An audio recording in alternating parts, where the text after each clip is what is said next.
और बड़ी खबर आ रही है राजधानी लखनऊ से, जहां योगी सरकार किराएदारी कानून लाने की तैयारी में। अब किराएदारी कानून की तैयारी हो रही है तो मकान मालिक किराएदार विवाद जो लगातार सामने आते हैं, कई बार किराएदार मनमानी का आरोप लगाते हैं तो कई बार मकान मालिक इस बात से डरे रहते हैं, परेशान रहते हैं कि किराएदार घर खाली नहीं कर रहा है। तो ऐसे में दोनों के हितों को ध्यान में रखते हुए एक नया कानून लाने की तैयारी में सरकार है, तो किराए पर रहने वालों को इसकी जानकारी मिलेगी। तो अब ये बड़ी खबर है और जो विवाद आए दिन होते हैं, क्योंकि छोटे मोटे नहीं है, अमूमन लोग जो अपने शहरों से बाहर किराए पर रहते हैं तो ऐसे में विवाद भी अक्सर सामने आते हैं। अजीत सिंह हमारे सहयोगी लखनऊ से और जानकारी देंगे। तो अजीत, वाकई में ये बड़े ही विवादों का एक मुद्दा रहता है किराएदार मकान मालिक के बीच में, तो फिलहाल किस तरह की तैयारी में अब सरकार है? देखिए, बिल्कुल प्रीति, मकान मालिक और किराएदार का विवाद बहुत लंबे अरसे से चला आता है। कभी कभी 50 से 60 साल ये मुकदमे चलते हैं कि किराएदार मकान को नहीं खाली कर रहा है। कभी कभी होता है कि मकान मालिक बाहर रहता है, उसके किराएदार रहते हैं। तो इन सब को लेकर सरकार के पास जो सर्वे आया था उसके हिसाब से अब एक ऑर्डिनेंस यानी कानून, किराएदारी पर एक कानून लाने की तैयारी कर रही सरकार। और बाकायदा जो आवास विकास है उसने सर्वे तैयार किया। इस कानून के तहत जो किराएदारी विनियमन 2020 का जो अध्यादेश लाया जाएगा उसके तहत कई सारी चीजें होंगी कि अगर मकान मालिक और किराएदार घर में रहते हैं तो दोनों को सूचना देनी होगी आवास विकास को कि आखिर आपके घर में जो किराएदार रह रहे हैं वो कौन है, कहां है। पूरा एक सर्वे आंकड़ा होगा सरकार के पास कि किसके घर में कौन रह रहा है। इसके साथ दो चीजें पूरी होंगी। एक तो ये कि अगर बाहरी व्यक्ति कोई आके रहता है, कभी कभी आपने देखा होगा कि बाहर से कोई व्यक्ति आया और नाम पता बदलकर किराए पर रह रहा, बाद में पता चला कि उसका इतिहास आपराधिक है, तो सब पर शिकंजा कसा जाएगा। इसके साथ ही चूंकि जो विवाद होता था उसको लेकर सरकार लगातार ये कहती थी कि लोग कोर्ट चले जा रहे हैं, मकान नहीं खाली हो रहा। तो इस कानून के तहत जो कैबिनेट में पारित किया जाएगा प्रीति, इसमें साफ तौर पर दो बातें होंगी कि अगर आप किराए पे रह रहे हैं तो बाकायदा आपका एक एग्रीमेंट होगा और एक समय सीमा तय की जाएगी। सरकार बाकायदा उसको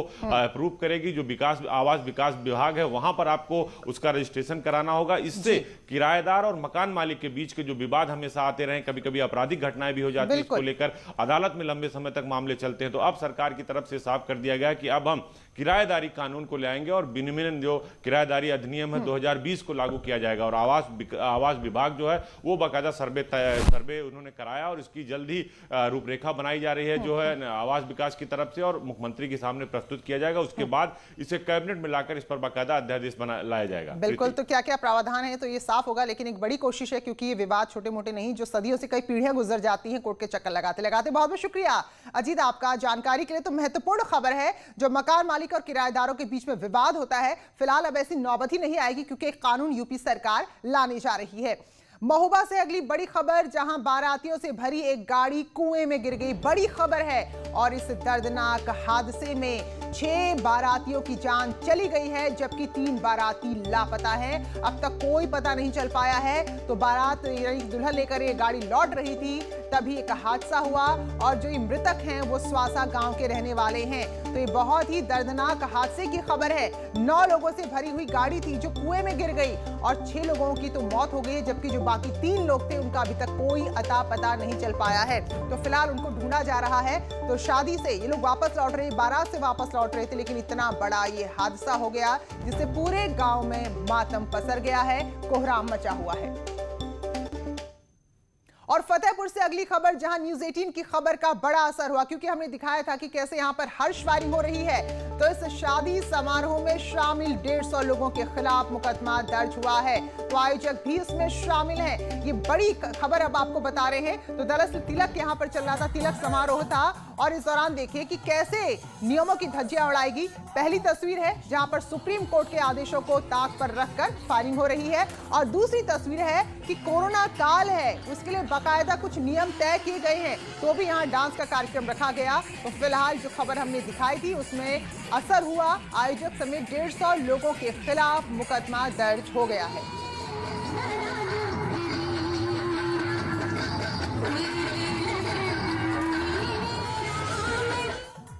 तो ऐसी ही खबर हाथरस से भी आई है, यहां भी फायरिंग हुई है। दबंगों ने राशन डीलर को धमकाया है और इसकी फायरिंग की तस्वीरें सामने आई हैं। तो फिलहाल मामला पुलिस तक पहुंच गया है। थाना हाथरस कोतवाली क्षेत्र की घटना है। दबंगों ने असलहे के दम पर एक राशन डीलर को धमकाया है और इस धमकाने का वीडियो अब सामने आने के बाद पुलिस मामले की पड़ताल में जुट गई है। तो हाथरस में जहां फायरिंग हुई है और ये फायरिंग एक राशन डीलर को धमकाने के लिए दबंगों ने की है। और ये देखिए जरा, जो वीडियो सामने आया है तो फिलहाल पुलिस तक मामला पहुंचा है और वीडियो में जो जो चेहरे नजर आ रहे हैं उसी के आधार पर पुलिस पड़ताल में जुट गई है।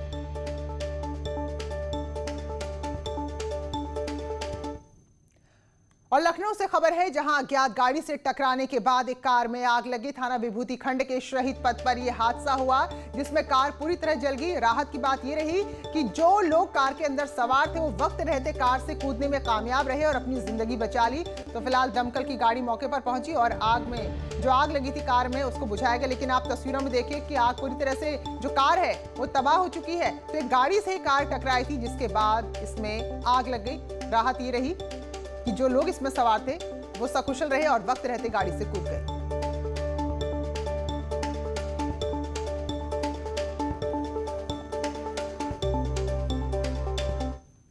और खबर कानपुर देहात से है, जहां एसपी नेता की दबंगई सामने आई है। नगर निगम की गाड़ी पर एसपी नेता ने पथराव किया है तो ईंट पत्थर फेंकते हुए समाजवादी पार्टी का नेता कैमरे में कैद हुआ है।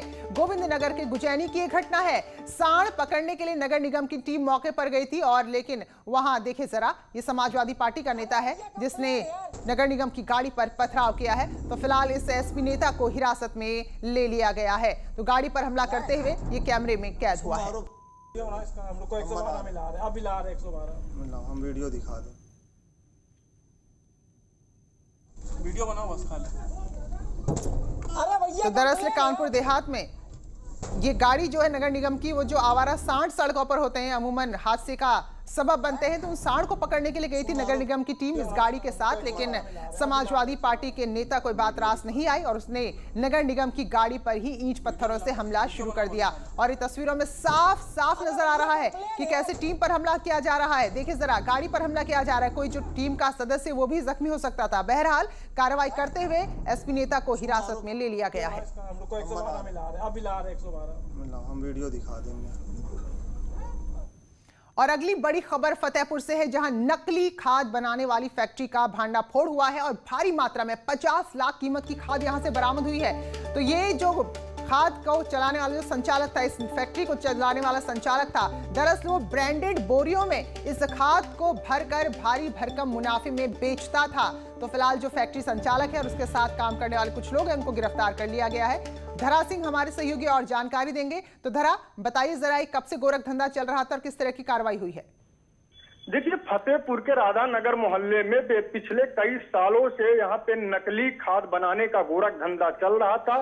फिलहाल सूचना के बाद जो यहाँ फतेहपुर के स्पेशल ऑपरेशन ग्रुप है वो हरकत में आती है और वहाँ पे छापेमारी करती है। इस दौरान वहाँ पे करीब 50 लाख रुपए कीमत के नकली खाद बरामद किया गया है। इस पूरे मामले में एसपी ने बताया है कि फैक्ट्री संचालक समेत कई लोगों को हिरासत में लेकर पूछताछ किया जा रहा है।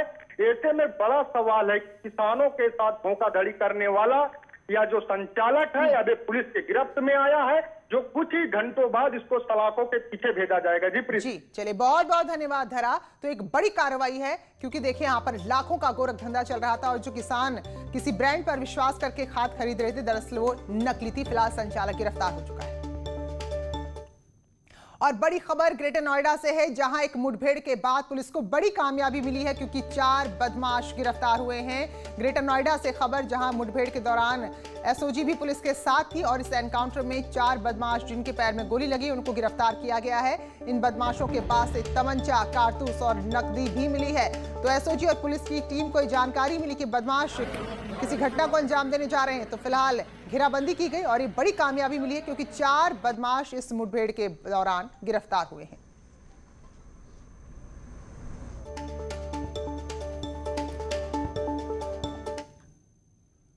और आज भारत बायोटेक हैदराबाद का दौरा करने वाले हैं राजदूत। तो इससे पहले प्रधानमंत्री भी वहां जा चुके हैं, क्योंकि इस लैब में यहाँ पर अगर इस संस्थान की हम बात करें तो कोविड को लेकर वैक्सीन बनाई जा रही है। जो देश के अलग अलग हिस्सों में वैक्सीन बन रही है उनमें भारत बायोटेक भी शामिल है। तो 60 से अधिक राजदूत यहाँ पर जाएंगे और विदेश मंत्रालय ने इस दौरे का आयोजन किया है और राजदूत वहां देखेंगे, वहां जानकारी लेंगे कि कोरोना की जो वैक्सीन बन रही है काम किस चरण में है, किस स्टेज में है। तो इसके अलावा भी अन्य शहरों के दौरे का कार्यक्रम है। तो खुद प्रधानमंत्री से पहले अलग अलग जगह जा चुके हैं। पुणे की बात करें, अहमदाबाद की बात करें, हैदराबाद की बात करें और अब जो 60 अलग अलग देशों के राजदूत हैं वो भी आज भारत बायोटेक का दौरा करेंगे जो हैदराबाद में है। तो ये बड़ी खबर और अहम खबर है क्योंकि पूरी दुनिया में इस वक्त कोरोना की वैक्सीन को लेकर रिसर्च चल रही है, उसको बनाने की तैयारी चल रही है। इन सब के बीच आज राजदूत यहां जाने वाले हैं।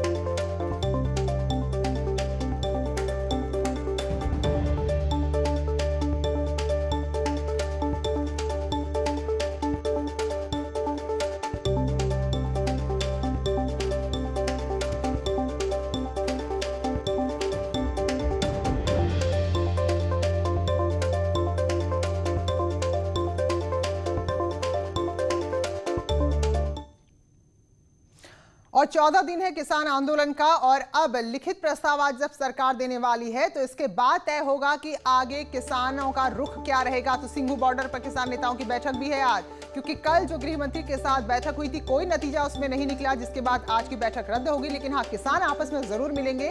तो किसानों के आंदोलन से ट्रैफिक जाम यहाँ पर है और अब आगे स्थिति क्या होगी वो फिलहाल उन प्रस्ताव पर निर्भर करता है जो लिखित में आज सरकार किसानों को देने वाली है। तो क्या ये प्रस्ताव किसान मान लेते हैं? क्या इनमें कानून में कुछ ढील दी जा रही है? क्योंकि किसान सीधे सीधे कह रहे हैं कि कानून को ही रद्द किया जाए, जबकि सरकार साफ कह चुकी कि कानून रद्द नहीं होंगे। तो इस वक्त जो किसानों का प्रदर्शन है उसके चलते डीएनडी पर लंबा जाम लग गया है और आज अब किसान बैठक करेंगे मिलकर और उसके बाद आगे की रणनीति तय होगी। तो किसान मिलने वाले हैं सिंघू बॉर्डर पर और वहां बातचीत होगी किसानों के बीच में, क्योंकि गृह मंत्री की बात करें तो कल लगभग 2 घंटे तक की बैठक चली है और इस बैठक के बाद भी कोई निर्णय नहीं निकला। तो कई किसान नाराज हैं। उनका कहना है कि भाई आप चुनिंदा किसानों को क्यों बुला रहे हैं, प्रलोभन देने का भी आरोप लगा है और उनका कहना है कि अब बातचीत खुले मंच में होगी।